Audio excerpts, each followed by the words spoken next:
मैं एक गहरा कुआं हूं इस जमीन पर, बेशुमार लड़के लड़कियों के लिए कि उनकी प्यास बुझाता रहूं। उसकी बेपनाह रहमत उसी तरह जर्रे जर्रे पर बरसती है जैसे कुआं सबकी प्यास बुझाता है।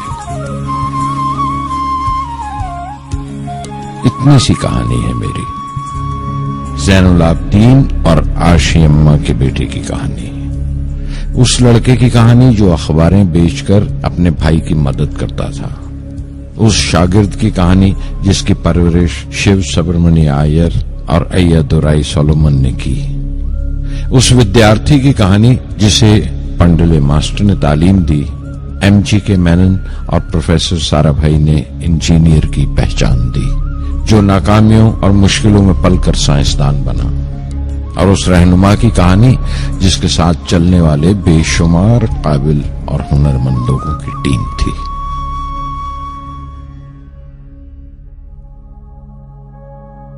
मेरी कहानी मेरे साथ खत्म हो जाएगी, क्योंकि दुनियावी मानों में मेरे पास कोई पूंजी नहीं है।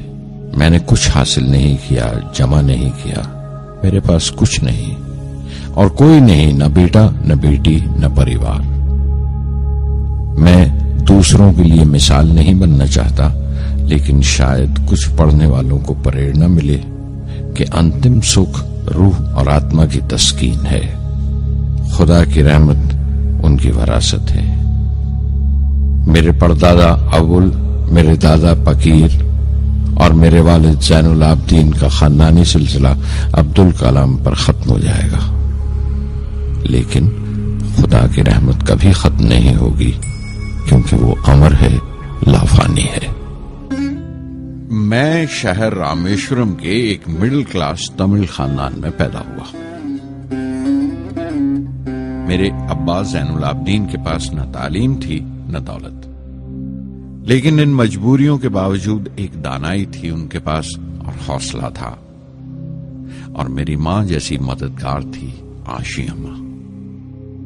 उनकी कई औलादों में एक मैं भी था, बुलंद कामत मां बाप का एक छोटे से कद वाला मामूली शक्ल सूरत का लड़का। अपने पुश्तैनी मकान में रहते थे हम, जो कभी 19वीं सदी में बना था। काफी वसी और पक्का मकान था रामेश्वरम की मस्जिद स्ट्रीट में। मेरे अब्बा हर तरह के ऐशो आराम से दूर रहते थे, मगर जरूरियात की तमाम चीजें मुयस्सर थीं। सच तो यह है कि मेरा बचपन बड़ा महफूज था, मादी तौर पर भी और जज्बाती तौर पर भी, मटीरियली एंड इमोशनली।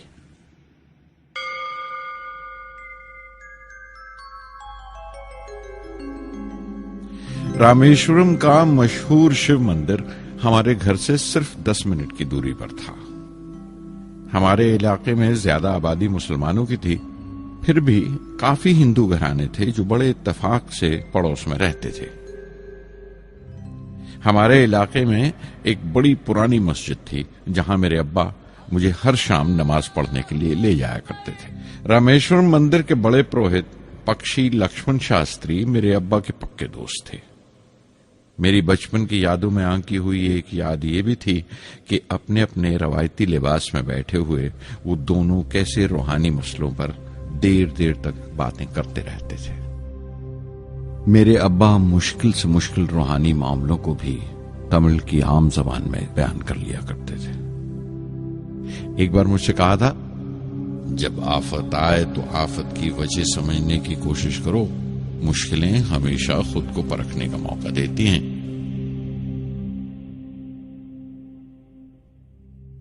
मैंने हमेशा अपनी साइंस और टेक्नोलॉजी में अब्बा के असूलों पर चलने की कोशिश की है। मैं इस बात पर यकीन रखता हूं कि हमसे ऊपर भी एक आला ताकत है, एक महान शक्ति है, जो हमें मुसीबत, मायूसी और नाकामियों से निकालकर सच्चाई के मुकाम तक पहुंचाती है। मैं करीब 6 बरस का था जब अब्बा ने एक लकड़ी की कश्ती बनाने का फैसला किया, जिसमें वो यात्रियों को रामेश्वरम से धनुषकोडी का दौरा करा सकें, ले जाएं और वापस ले आएं। वो समंदर के साहिल पर लकड़ियां बिछाकर कश्ती का काम किया करते थे। एक और हमारे रिश्तेदार के साथ, अहमद जलालुद्दीन। बाद में उनका निकाह मेरी आपा जोहरा के साथ हुआ। अहमद जलालुद्दीन हालांकि मुझसे 15 साल बड़े थे, फिर भी हमारी दोस्ती आपस में जम गई थी। हम दोनों हर शाम लंबी सैर को निकल जाया करते थे। मस्जिद गली से निकलकर हमारा पहला पड़ाव शिव मंदिर हुआ करता था, जिसके गिर्द हम उतनी ही श्रद्धा से परिक्रमा करते थे जिस श्रद्धा से बाहर से आए हुए यात्री। जलालुद्दीन ज्यादा पढ़ लिख नहीं सके उनके घर के हालात की वजह से, लेकिन मैं जिस जमाने की बात कर रहा हूं, उन दिनों हमारे इलाके में सिर्फ वही एक शख्स था जो अंग्रेजी लिखना जानता था। जलालुद्दीन हमेशा तालीम याफ्ता पढ़े लिखे लोगों के बारे में बातें करते थे, साइंस की इजाद, मेडिसिन और उस वक्त के लिटरेचर का जिक्र किया करते थे। एक और शख्स जिसने बचपन में मुझे बहुत मुतासिर किया वो मेरा कजन था, मेरा चचेरा भाई शमसुद्दीन। उसके पास रामेश्वरम में अखबारों का ठेका था और सब काम अकेले ही किया करता था। हर सुबह अखबार रामेश्वरम रेलवे स्टेशन पर ट्रेन से पहुंचता था। सन 1939 में दूसरी आलमगीर जंग शुरू हुई, द सेकेंड वर्ल्ड वॉर। उस वक्त मैं 8 साल का था। हिंदुस्तान को इत्तेहादी फौजों के साथ शामिल होना पड़ा और एक इमरजेंसी के हालात पैदा हो गए थे। सबसे पहली दुर्घटना यह हुई कि रामेश्वरम स्टेशन पर आने वाली ट्रेन का रुकना कैंसिल कर दिया गया और अखबारों का गट्ठा अब रामेश्वरम और धनुषकोडी के बीच से गुजरने वाली सड़क पर चलती ट्रेन से फेंक दिया जाता। शमसुद्दीन को मजबूरन एक मददगार रखना पड़ा जो अखबारों के गट्ठे सड़क से जमा कर सके। वो मौका मुझे मिला और शमसुद्दीन मेरी पहली आमदनी की वजह बना। हर बच्चा जो पैदा होता है वो कुछ समाजी और आर्थिक हालात से जरूर असरअंदाज होता है और कुछ अपने जज्बाती माहौल से भी। उसी तरह उसकी तरबियत होती है। मुझे दयानतदारी और सेल्फ डिसिप्लिन अपने अब्बा से विरासत में मिला था और मां से अच्छाई पर यकीन करना और रहमदिली। लेकिन जलालुद्दीन और शमसुद्दीन की सोहबत से जो असर मुझ पर पड़ा, उससे सिर्फ मेरा बचपन ही महज अलग नहीं हुआ, बल्कि आइंदा जिंदगी पर भी उसका बहुत बड़ा असर पड़ा। फिर जंग खत्म हो गई और हिंदुस्तान की आजादी बिल्कुल यकीनी हो गई। मैंने अब्बा से रामेश्वरम छोड़ने की इजाजत चाही। मैं डिस्ट्रिक्ट हेडक्वार्टर्स रामनाथपुरम जाकर पढ़ना चाहता था। शमसुद्दीन और जलालुद्दीन मेरे साथ रामनाथपुरम तक गए मुझे श्वार्ट्स हाई स्कूल में दाखिल कराने के लिए। जाने क्यों वो नया माहौल मुझे रास नहीं आया। रामनाथपुरम बड़ा मसरूफ शहर था और करीब 50,000 की आबादी थी, लेकिन रामेश्वरम का सुकून और इत्मीनान कहीं नहीं था। घर बहुत याद आता था और घर लौटने का कोई मौका मैं छोड़ता नहीं था। श्वार्ट्स हाई स्कूल में दाखिल होने के बाद एक 15 साल लड़के के तमाम शौक जो हो सकते थे मेरे अंदर जाग उठे। मेरे टीचर अय्या दुराई सोलोमन बेहतरीन रहबर थे, गाइड, उस नौजवान जहन के लिए जिसके सामने जिंदगी की बेशुमार मुमकिनात खुलने वाली थी।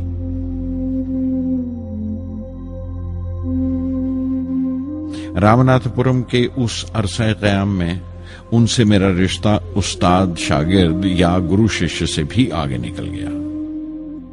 अय्या दुराई कहा करते थे, जिंदगी कामयाब होने और नतीजे हासिल करने के लिए 3 ताकतों पर काबू पाना बहुत जरूरी है: ख्वाहिश, यकीन और उम्मीद। अय्या दुराई सोलोमन जो बाद में रेवरेंड हो गए, कहा करते थे, इससे पहले कि मैं चाहूं कुछ हो जाए, ये जरूरी है कि मेरे अंदर उसकी पूरी शिद्दत से ख्वाहिश हो और यकीन हो कि वो होगा। मैं अपनी जिंदगी से अगर मिसाल दूं तो मुझे बचपन से ही आसमान के इसरार और परिंदों की परवाज हमेशा हैरान करती थी, फैसिनेट करती थी।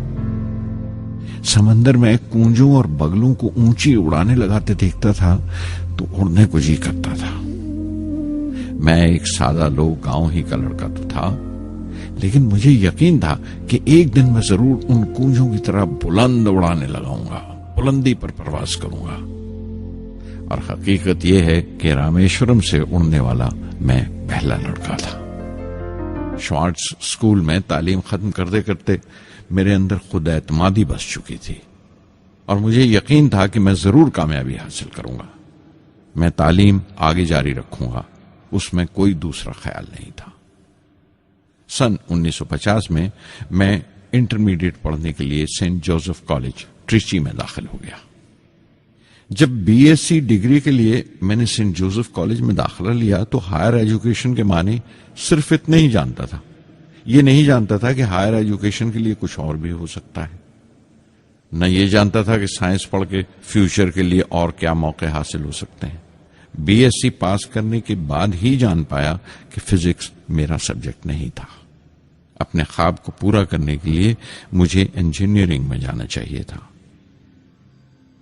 पता नहीं क्यों कुछ लोगों का ऐसा ख्याल है कि साइंस आदमी को खुदा से मुनकर कर देती है, लेकिन मेरे लिए तो साइंस एतमाद, विश्वास और रूहानी तस्कीन की वजह रही है। किसी तरह मैं MIT यानी मद्रास इंस्टीट्यूट ऑफ टेक्नोलॉजी के उम्मीदवारों की लिस्ट में तो आ गया, लेकिन उसका दाखला बहुत महंगा था। कम से कम 1000 रुपए की जरूरत थी और मेरे अब्बा के पास इतने रुपए नहीं थे। उस वक्त मेरी अक्का, मेरी आपा जोहरा ने अपने सोने के कड़े और चेन बेचकर मेरी फीस का इंतजाम किया। मुझ पर उसकी उम्मीद और यकीन देखकर मैं पसीज गया।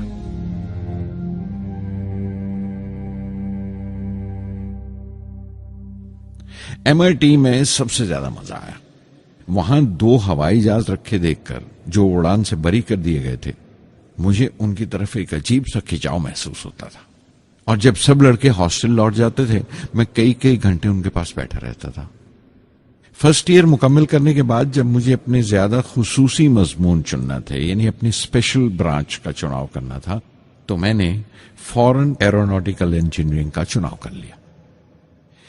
MIT की तालीम के दौरान मुझे 3 टीचर्स ने बहुत मुतासिर किया। Professor Sponder, professor KAV Pandalai, professor Narasimha Rao. Professor Sponder technical aerodynamics सिखाते थे। एरोनॉटिकल इंजीनियरिंग में दाखिले से पहले मैंने उनसे सलाह ली थी। उन्होंने समझाया था कि मुझे मुस्तकबिल का फैसला करने से पहले मुस्तकबिल की मुमकिनात के बारे में नहीं सोचना चाहिए, बल्कि सोचना चाहिए एक अच्छी बुनियाद के लिए और अपने रुझान और इश्तियाक के बारे में कि उसमें कितनी शिद्दत है, मेरे एप्टीट्यूड्स और एस्पिरेशन में कितनी इंटेंसिटी है। मैं खुद भी होने वाले इंजीनियरिंग स्टूडेंट्स से कहना चाहता हूं कि जब वो अपना स्पेशलाइजेशन का चुनाव करें तो ये देखें कि उनमें कितना शौक है, कितना उत्साह है और लगन है उस शोबे में जाने के लिए। प्रोफेसर KAV पंडले ने मुझे एरोस्ट्रक्चर डिजाइन सिखाया और उसका तज्जिया भी, विश्लेषण, एनालिसिस भी। वो बड़े खुशदिल और दोस्त टीचर थे और हर साल कोई ना कोई नया तरीका, नया नजरिया लेकर आते थे कोर्स में। प्रोफेसर नरसिंह राव मैथमेटिशियन थे। वो एरोडायनेमिक्स की थ्योरी सिखाया करते थे। उनकी क्लास में दाखिल होकर मुझे मैथमेटिकल फिजिक्स बाकी तमाम सब्जेक्ट्स से ज्यादा अच्छा लगने लगा। MIT से मैं बेंगलोर के हिंदुस्तान एरोनॉटिक्स लिमिटेड HAL में बतौर ट्रेनी दाखिल हो गया। HAL से जब मैं एरोनॉटिकल इंजीनियरिंग ग्रेजुएट बनकर निकला तो जिंदगी ने 2 मौके मेरे सामने खड़े कर दिए और दोनों मेरी परवाज के देरीना ख्वाब पूरे कर सकते थे। एक मौका था एयरफोर्स का, दूसरा मिनिस्ट्री ऑफ डिफेंस में directorate of technical development and production का।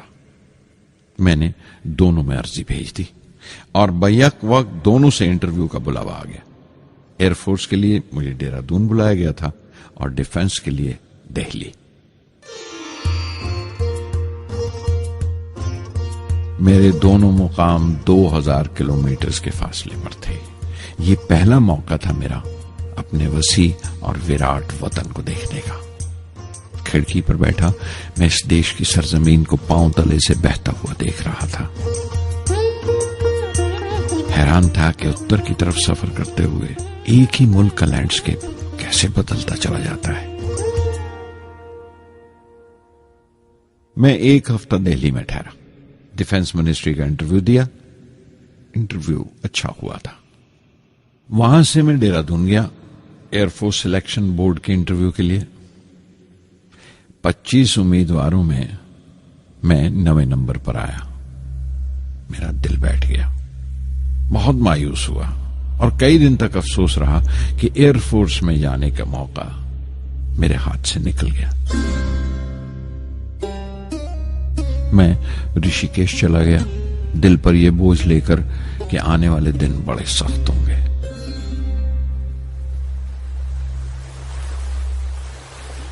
गंगा में स्नान किया और फिर चलता हुआ पास की पहाड़ी पर शिवानंद आश्रम तक पहुंच गया। स्वामी शिवानंद से भेंट हुई। देखने में बिल्कुल गौतम बुद्ध लगते थे। सफेद दूधिया धोती और पांव में लकड़ी की खड़ाऊ। उनकी बच्चों सी मासूम मुस्कान और सादा दिली देखकर बहुत प्रभावित हुआ मैंने बताया उन्हें कैसे मैं इंडियन एयरफोर्स में भर्ती होने से रह गया और मेरी कितनी शदीद ख्वाहिश थी आसमानों में उड़ने की, परवास करने की। वो मुस्कुरा दिए और बोले, ख्वाहिश अगर दिलो जान से निकली हो, वो पवित्र हो और उसमें शिद्दत हो, तो उसमें कमाल की एक इलेक्ट्रोमैग्नेटिक एनर्जी होती है, एक बरकी मकनातीसी ताकत होती है। दिमाग जब सोता है तो वो एनर्जी रात की खामोशी में बाहर निकल जाती है और सुबह कायनात ब्रह्मांड से सितारों की गति रफ्तार को अपने साथ समेटकर दिमाग में लौट आती है। इसीलिए जो सोचा है उसकी सृष्टि अवश्य है, वो तख्लीक होगा। तुम विश्वास करो इस अजली बंधन पर, इस वचन पर कि सूरज फिर लौटेगा, बाहर फिर से आएगी। मैं दिल्ली लौट आया, डिफेंस से अपना इंटरव्यू का नतीजा दरियाफ्त किया। जवाब में मुझे अपॉइंटमेंट लेटर थमा दिया गया और अगले दिन से सीनियर साइंटिफिक असिस्टेंट मुकर्रर कर दिया गया 250 रुपए की माहाना तनख्वाह पर। 3 साल गुजर गए। उन्हीं दिनों बेंगलोर में एरोनॉटिकल डेवलपमेंट एस्टेब्लिशमेंट ADE का एक नया महकमा खुला और मुझे वहां पोस्ट कर दिया गया। बेंगलोर कानपुर से बिल्कुल मुख्तलिफ शहर था। मैं अपने डायरेक्टोरेट की पोस्टिंग का पहला साल वहां गुजार चुका था। दरअसल हमारे देश में ये एक अजीब तरीका है, एक अजीब सा ढंग है अपने लोगों को हद दर्जा तक निचोड़ लेने का, जो हमारे लोगों को इंतहा पसंद बना देता है। शायद इसलिए कि सदियों इस देश ने गैर मुल्की तहजीबों के जख्म भी खाए हैं और उन्हें अपने दामन में जगह भी दी है। अलग अलग हुक्मरानों से वफा करते करते हम अपनी हैसियत, अपनी यकताई खो बैठे हैं। बल्कि हमने एक और ही किस्म की खूबी पैदा कर ली है कि एक ही वक्त में रहम दिल भी हैं और बेरहम भी, हसास भी हैं और बेहिस भी। जितने गहरे हैं उतने ही सतही। ऊपर से देखो तो हम बड़े खुश रंग और खूबरू नजर आते हैं, लेकिन कोई गौर से देखे तो अपने हुक्मरानों की एक बेढब नकल से ज्यादा कुछ नहीं है। मैंने कानपुर में कल्ले में दबाए हुए पान वाले नवाब वाजिद अली शाह के नकलची बहुत देखे और बेंगलोर में फिरंगियों के अंदाज में कुत्ते की जंजीर थामे टहलते हुए साहिबों की कमी नहीं थी। बेंगलोर में रहकर मैं रामेश्वरम की सुकून और गहरे शांत वातावरण के लिए तरसता था।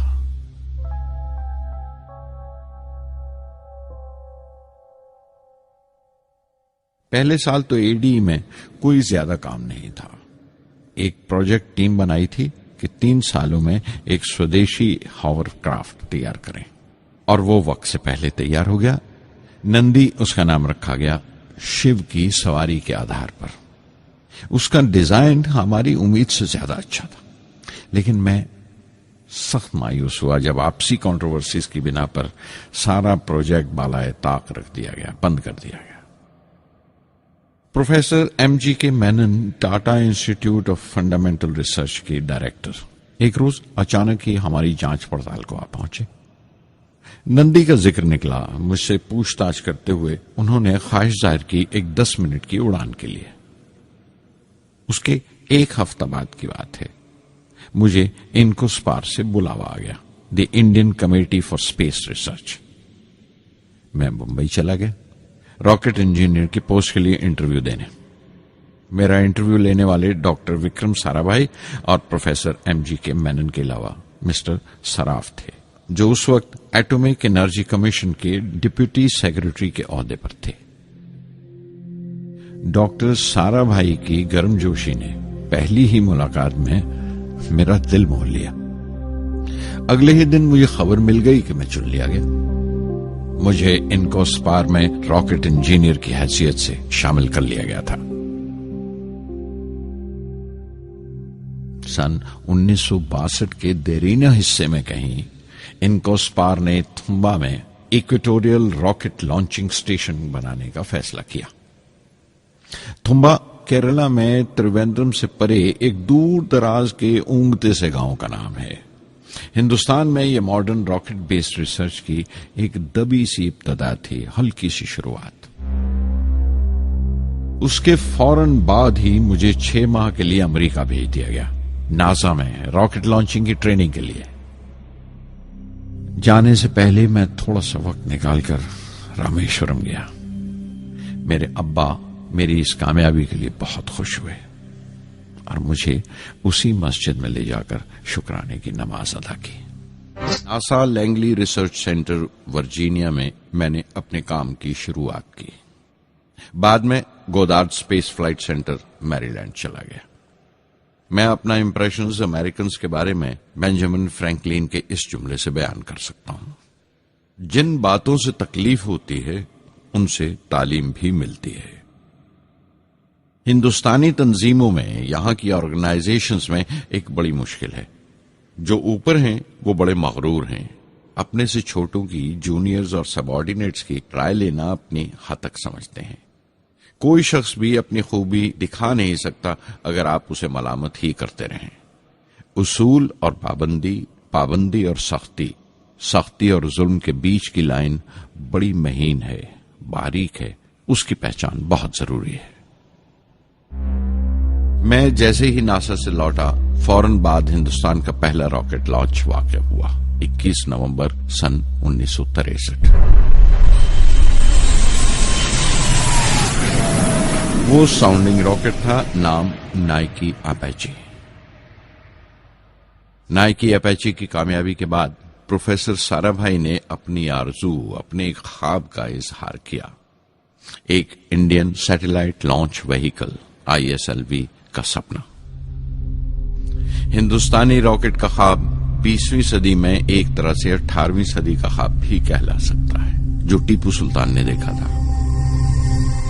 टीपू सुल्तान की फौज में 27 ब्रिगेड थे जो खुशून कहलाते थे, और हर एक ब्रिगेड में एक दस्ता था रॉकेटमैन का जो साथ रहा करता था और जुर्क्स कहलाता था।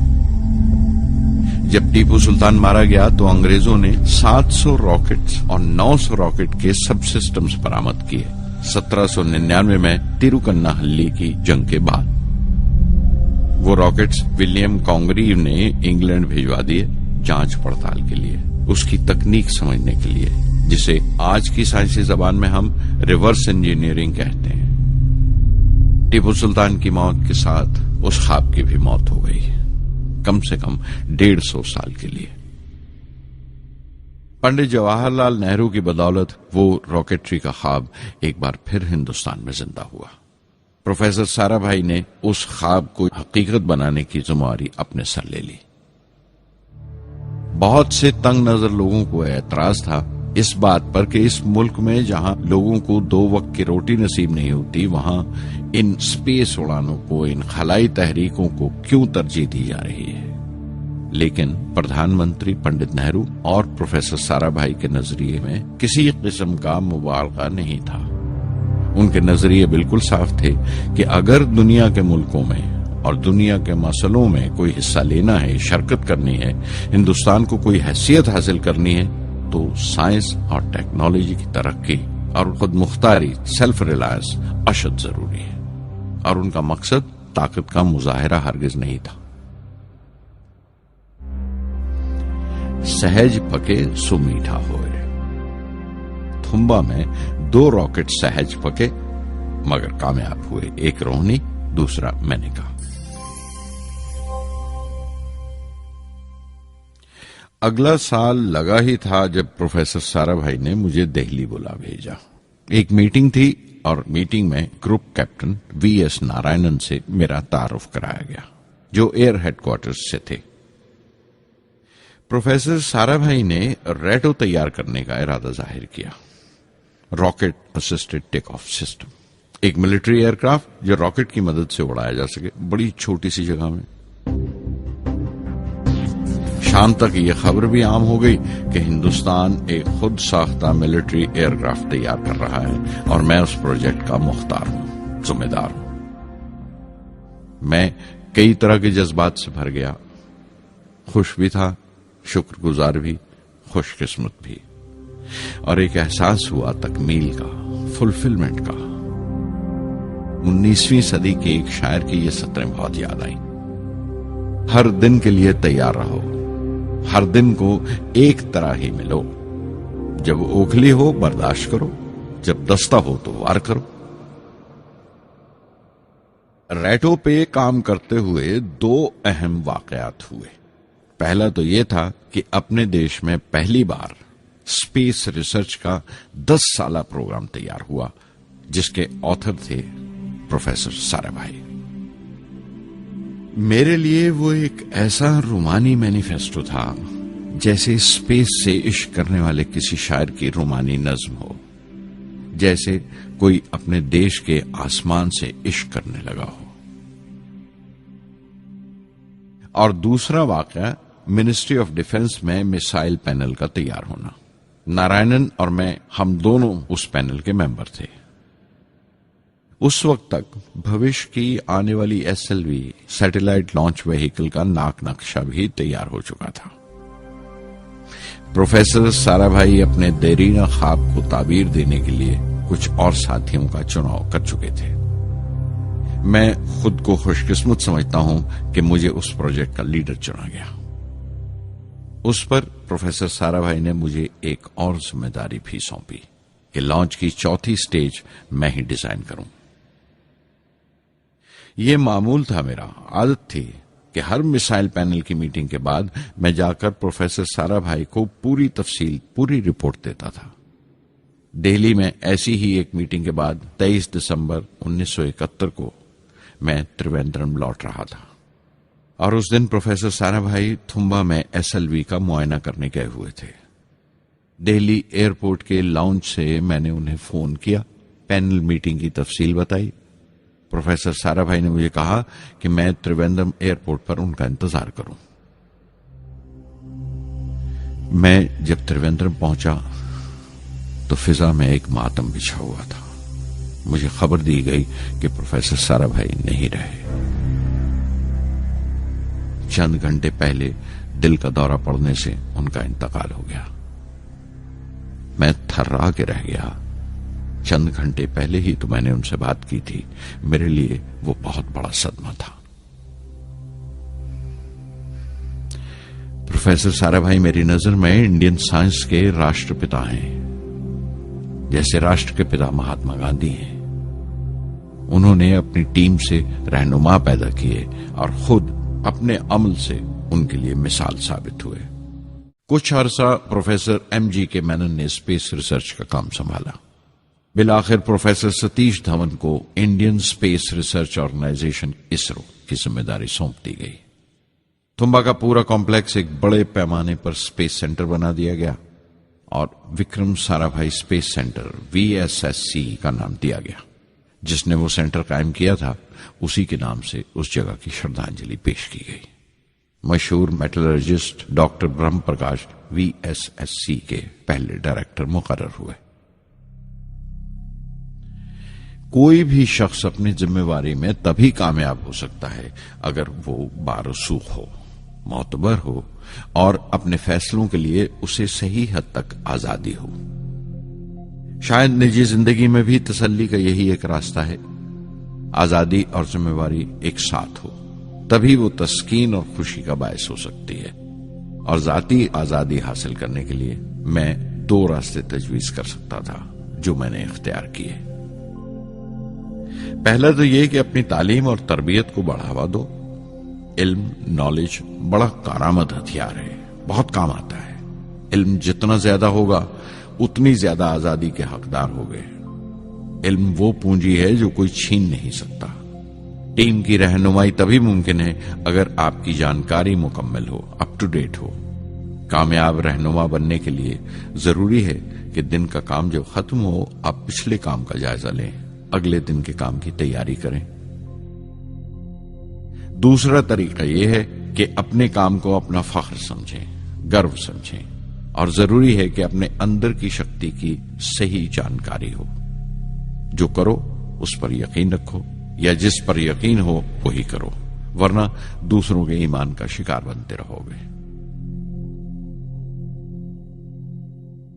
SLV प्रोजेक्ट के पहले 3 सालों में साइंस के बहुत से नए नए इसरार खुले और आहिस्ता आहिस्ता साइंस और टेक्नोलॉजी का फर्क समझ आने लगा।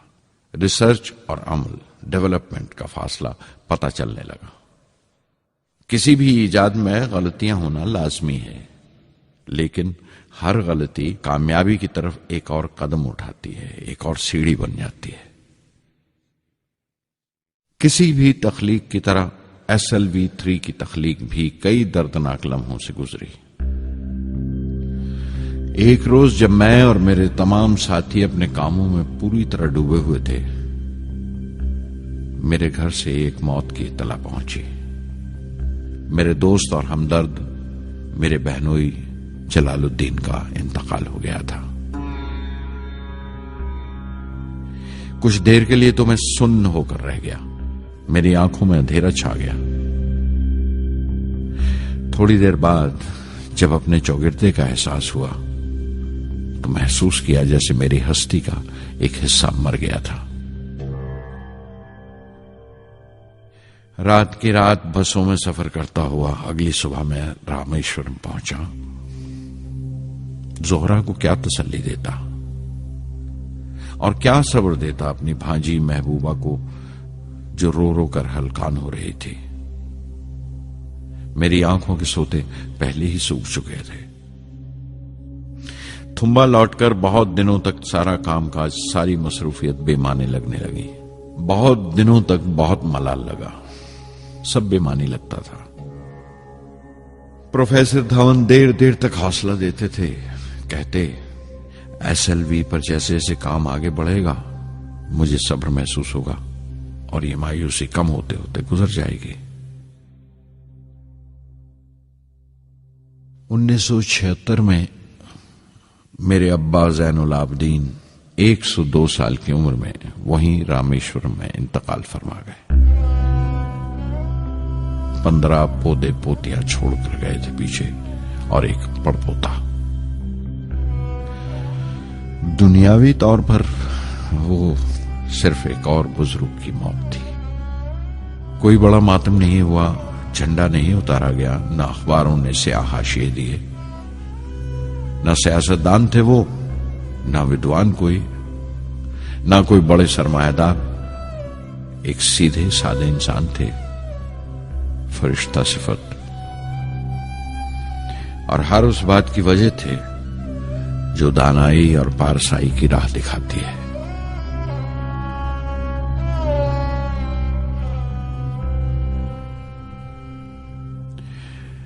मैं बहुत देर तक अपनी मां के पास बैठा रहा, चुपचाप, और जब उठा थुम्बा लौटने के लिए तो उसने रुंधे गले से दुआएं दी मुझे। SLV3 अपोजी रॉकेट जो फ्रांस से उड़ाई जाने वाली थी, अचानक कुछ मुश्किलों का शिकार हो गई। मुझे फौरन फ्रांस जाना पड़ा। मैं रवाना होने ही वाला था कि मेरी मां की मौत की खबर पहुंची। यके बाद दीगरे 3 मौतें हो गई मेरे घर में। उस वक्त मुझे अपने काम में पूरे ध्यान की जरूरत थी।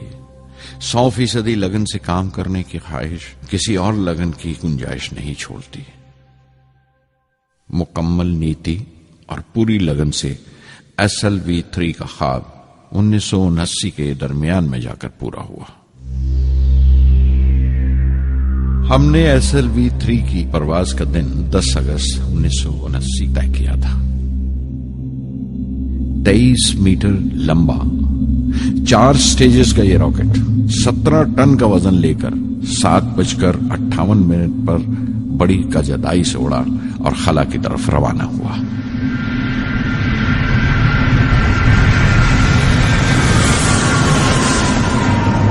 पहली स्टेज हर तरह से पुख्ता निकली और बड़े आराम से रॉकेट दूसरी स्टेज में दाखिल हो गया।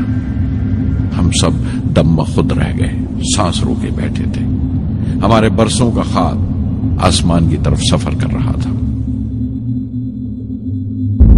अचानक हमारे ख्वाब में दरार आई, हमारा सुकून टूटा, हमारी खामोशी टूटी।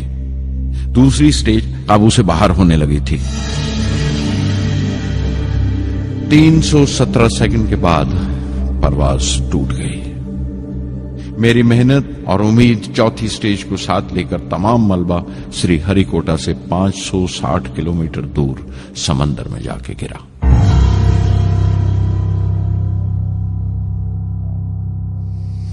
इस हादसे से हम सबको सख्त सदमा पहुंचा। मैं गम और गुस्से से भर गया, नुचड़ गया, बिल्कुल जिस्मानी तौर पर भी और जहनी तौर पर भी। मैं सीधा अपने कमरे में गया और बिस्तर में धंस गया। मैंने अपने कंधे पर एक दिलासे का हाथ महसूस किया तो आंख खोली। दोपहर ढल चुकी थी, शाम करीब थी। डॉक्टर ब्रह्म प्रकाश मेरे सराहने बैठे थे। उनकी इस हमदर्दी ने छू लिया मुझे। मैं उदास था, मायूस था, लेकिन अकेला नहीं।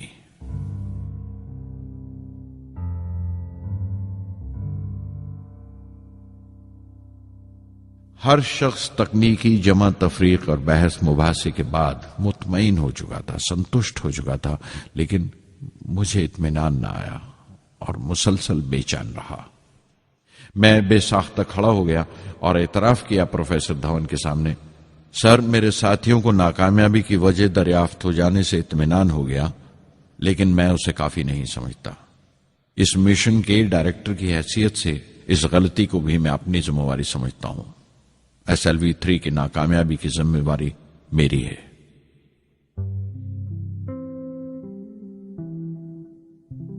साइंस का काम कमाल दर्जा उत्साह भी देता है, खुशी भी और उतनी ही गहरी मायूसी भी। इस तरह के वाकयात सोच सोचकर मैं दिल को ढारस देता रहा। यह ख्याल कि इंसान चांद पर उतर सकता है, सबसे पहले एक रूसी साइंटिस्ट ने सोचा था। उसे हकीकत बनने में 40 साल गुजर गए जब अमेरिका ने उसे पूरा किया। प्रोफेसर चंद्रशेखर ने चंद्रशेखर लिमिट का आविष्कार किया था 1930 में, जब कैम्ब्रिज में पढ़ रहे थे, लेकिन 50 साल बाद उन्हें उसी डिस्कवरी पर नोबेल प्राइज मिला। वॉन ब्रॉन अपनी सैटर्न लॉन्च व्हीकल से आदमी को चांद पर उतारने से पहले कितनी सारी नाकामियों से गुजरे होंगे। पहाड़ की चोटी पर उतरने से पहाड़ पर चढ़ने का तजुर्बा नहीं मिलता। जिंदगी पहाड़ की चढ़ानों पर मिलती है, चोटी पर नहीं। चढ़ानों पर ही तजुर्बे मिलते हैं और जिंदगी मंचती है और टेक्नोलॉजी तरक्की करती है। चोटी पर पहुंचने की कोशिश ही में चढ़ानों का इल्म हासिल होता है। मैं एक एक कदम चलता रहा, चढ़ता रहा चोटी की तरफ।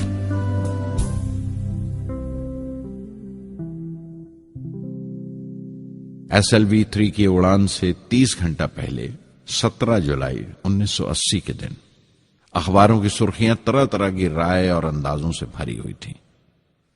ज्यादातर रिपोर्टर्स ने पहली SLV की उड़ान याद दिलाई थी कि किस तरह वो रॉकेट फेल हो गया था और उसका मलबा समंदर में जाकर गिरा था। कुछ लोगों ने तो देश की दूसरी खामियों का जिक्र करते हुए भी उसे SLV-3 से जोड़ दिया था। मैं जानता था कि अगले दिन का नतीजा हमारे फ्यूचर के स्पेस प्रोग्राम का फैसला करने वाला है। मुख्तसर ये कि सारी कौम की नजरें हम पर गड़ी हुई थीं। 18 जुलाई 1980 सुबह 8:03 पर हिंदुस्तान का पहला सैटेलाइट लॉन्च व्हीकल उड़ा।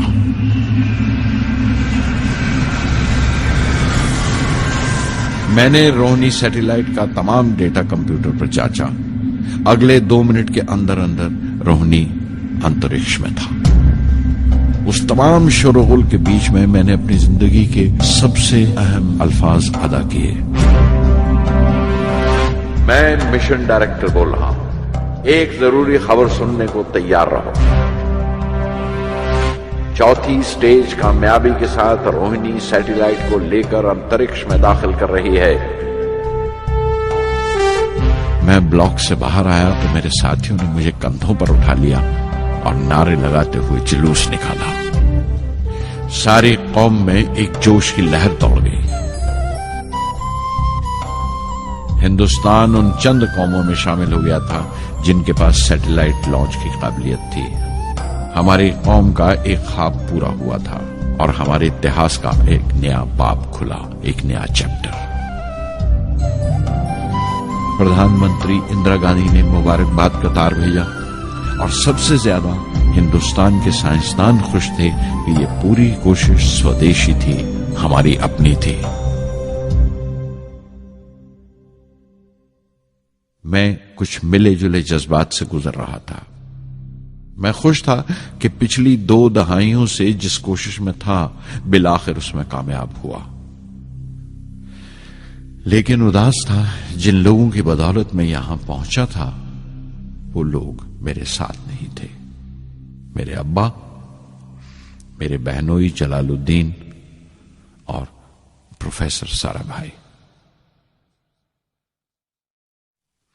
SLV-3 की कामयाबी के महीने भर के अंदर ही प्रोफेसर धवन का फोन आया एक दिन और दिल्ली बुलाया प्रधानमंत्री से मिलने के लिए। मेरी एक छोटी सी उलझन थी कपड़ों को लेकर। हमेशा से बड़े आमियाना से कपड़े पहनता हूं और पांव में चप्पल या स्लीपर कह लो। प्रधानमंत्री को मिलने जैसा वो लिबास नहीं था, मेरे लिए नहीं, उनके एहतराम के लिए। सुना तो प्रोफेसर धवन बोले, कपड़ों की फिक्र मत करो, तुमने जो शानदार कामयाबी पहन रखी है वो काफी है। रिपब्लिक डे 1981 मेरे लिए एक बड़ी खुशखबरी लेकर आया कि मुझे पद्म भूषण से नवाजा गया है। मैंने अपने कमरे को बिस्मिल्लाह खां की शहनाई से भर लिया। शहनाई की गूंज मुझे कहीं और ही ले गई। मैं रामेश्वरम पहुंच गया, मां के गले लगा।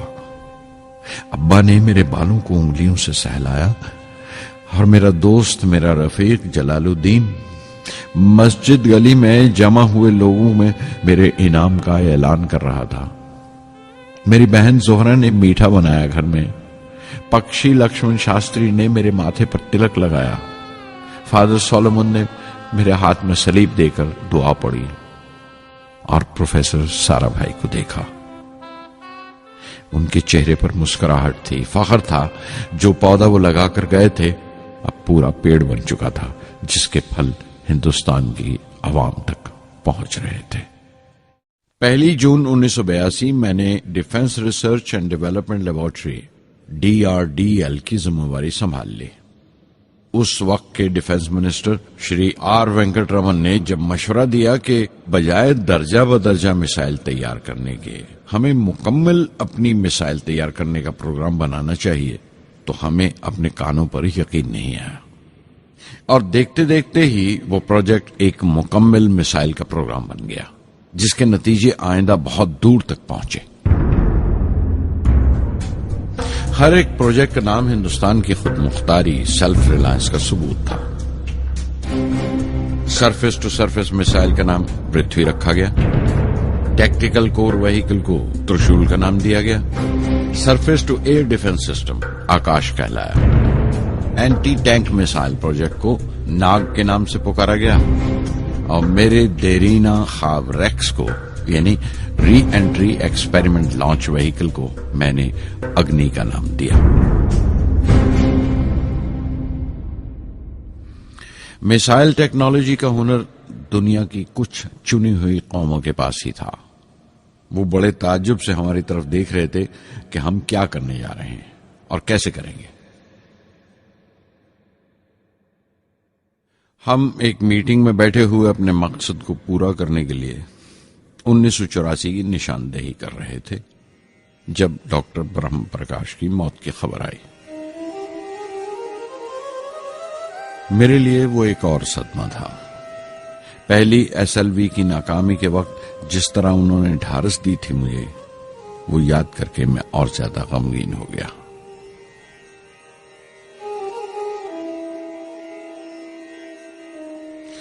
प्रोफेसर साराभाई अगर VSSC के निर्माता थे, बनाने वाले थे, तो डॉक्टर ब्रह्म प्रकाश उसके आमिल थे, एग्जीक्यूटर थे। उनकी विनम्रता ने मुझे बड़ी हद तक नरम कर दिया और मैंने अपनी तुंद मिजाजी पर काफी काबू कर लिया। उनकी हलीमी सिर्फ अपनी खूबियों तक ही महदूद नहीं थी, बल्कि अपने से छोटों को इज्जत देना भी उनकी आदत में शामिल था। उनके बर्ताव और सुलूक में ये बात नजर आ जाती थी कि कोई शख्स भी खामियों से खाली नहीं है, यहां तक कि अफसर भी, लीडर भी, रहनुमा भी। वो बहुत बड़े दानिश्वर थे। एक कमजोर से शरीर के अंदर उनमें बच्चों की सी मासूमियत थी। मुझे वो हमेशा साइंसदानों में संत नजर आते थे।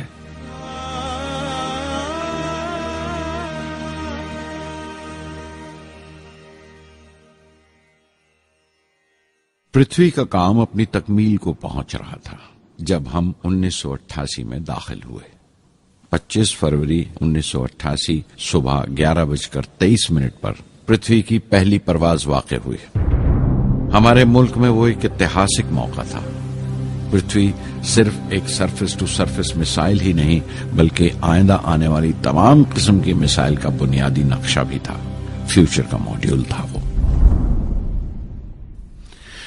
पृथ्वी ने हमारे आस पड़ोस के मुल्कों को दहला दिया।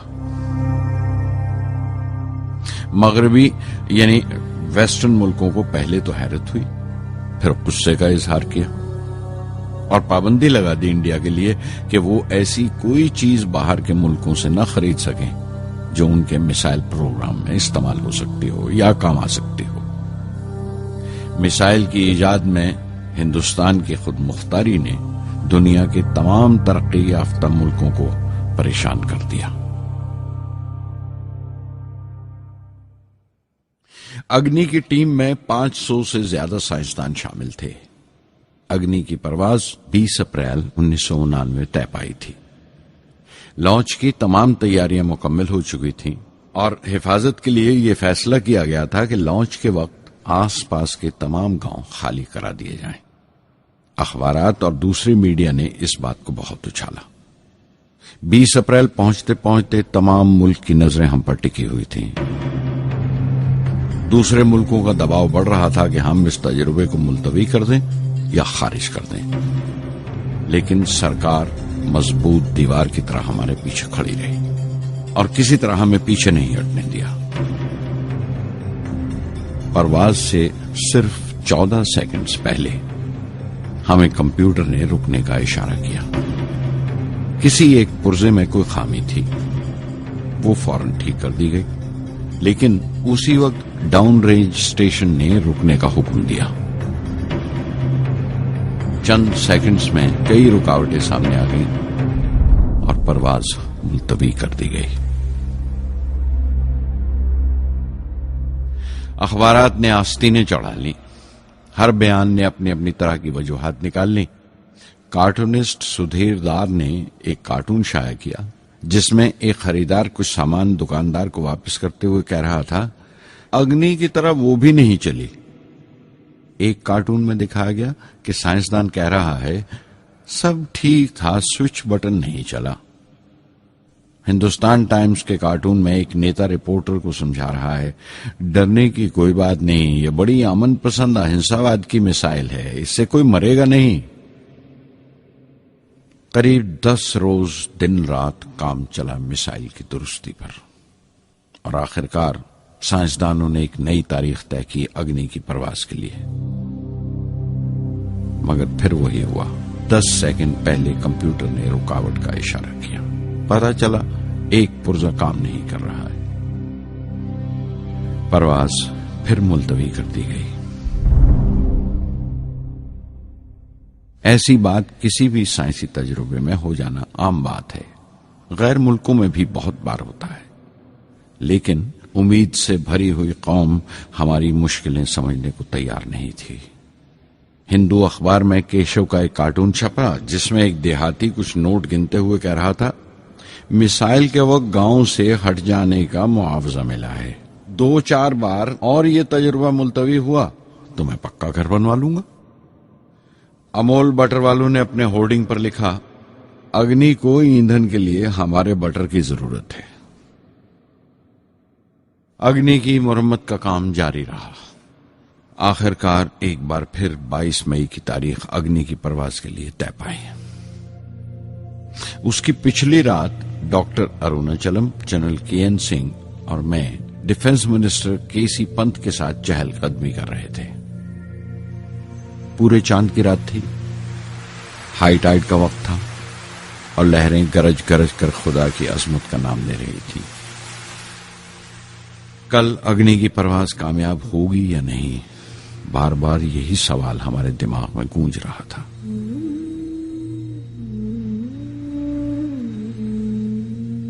डिफेंस मिनिस्टर ने एक लंबी खामोशी को तोड़ते हुए पूछा, कलाम, कल अग्नि की कामयाबी मनाने के लिए क्या चाहते हो तुम? मैं क्या चाहता था? क्या था जो नहीं था मेरे पास? अपनी खुशी के इजहार के लिए मुझे क्या करना चाहिए? और अचानक मुझे जवाब मिल गया, हम 1 लाख पेड़ों की कोंपले लगाएंगे। मैंने कहा और उनके चेहरे पर रौनक आ गई। तुम अपनी अग्नि के लिए धरती मां का आशीर्वाद चाहते हो, बोले। कल यही होगा, उन्होंने पेशंगोई की।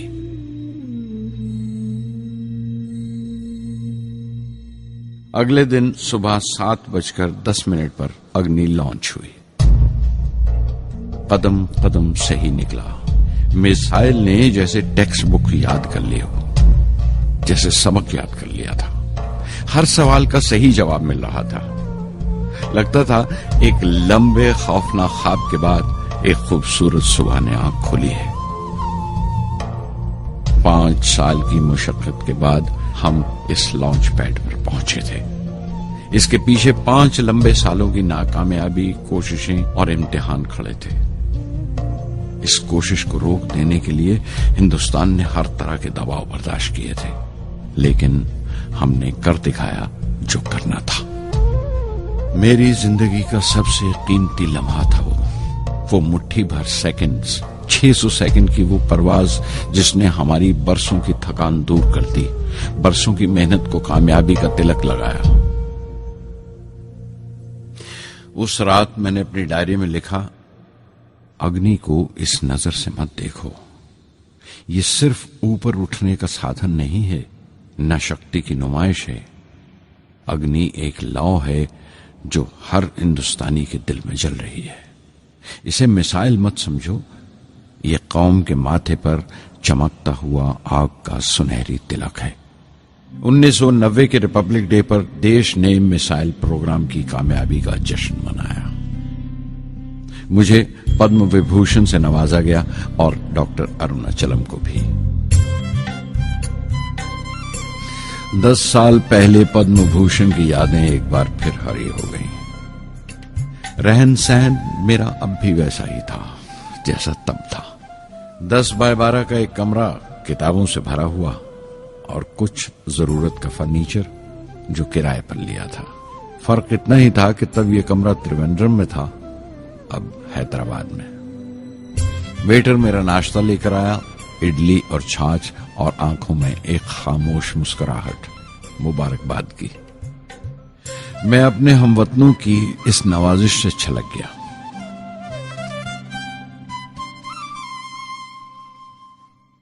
मैं जानता हूं कि बहुत से साइंसदान और इंजीनियर मौका मिलते ही वतन छोड़ जाते हैं, दूसरे मुल्कों में चले जाते हैं ज्यादा रुपया कमाने के लिए, ज्यादा आमदनी के लिए। लेकिन ये आदर, मोहब्बत और इज्जत क्या कमा सकते हैं जो उन्हें अपने वतन से मिलती है। 15 अक्टूबर 1991 में 60 साल का हो गया। मुझे अपने रिटायरमेंट का इंतजार था। चाहता था कि गरीब बच्चों के लिए एक स्कूल खोलूं। ये वो दिन थे जब मैंने सोचा कि अपनी जिंदगी के तजुर्बे, मुशाहिदे और वो तमाम बातें कलमबंद करूं जो दूसरों के काम आ सके। एक तरह से अपनी स्वाने उम्री लिखूं, अपनी जीवनी। मेरे ख्याल में मेरे वतन के नौजवानों को एक साफ नजरिए और दिशा की जरूरत है। तभी यह इरादा किया कि मैं उन तमाम लोगों का जिक्र करूं जिनकी बदौलत मैं ये बन सका जो मैं हूं। मकसद ये नहीं था कि मैं कुछ बड़े बड़े लोगों के नाम लूं, बल्कि ये कि कोई शख्स कितना भी छोटा क्यों ना हो, उसे हौसला नहीं छोड़ना चाहिए। मसले, मुश्किलें जिंदगी का हिस्सा हैं और तकलीफें कामयाबी की सच्चाइयां हैं। जैसा कहा है किसी ने, खुदा ने यह वादा नहीं किया कि आसमान हमेशा नीला ही रहेगा, जिंदगी भर फूलों से भरी राहें मिलेंगी।